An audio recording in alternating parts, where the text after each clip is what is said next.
Kalau awak dapat lakonkan macam mana ayah awak marah awak, dapat RM10.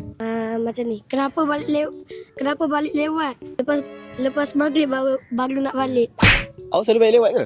Tak, kadang-kadang. Awak balik lewat awak main apa? Saya pergi kat rumah kawan saya, duduk jap.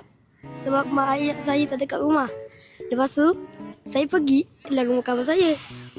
Saya sembahyang maghrib kat rumah kawan saya, lepas tu baru saya balik.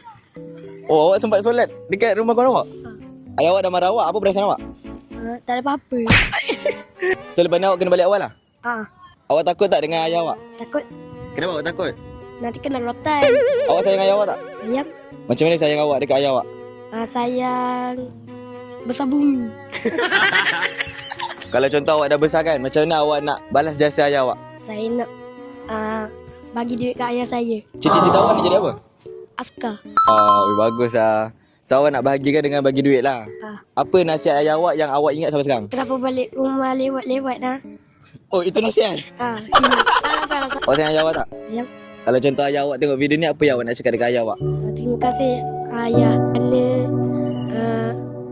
menjaga saya kecil hingga besar. Itu je lah. Tu je?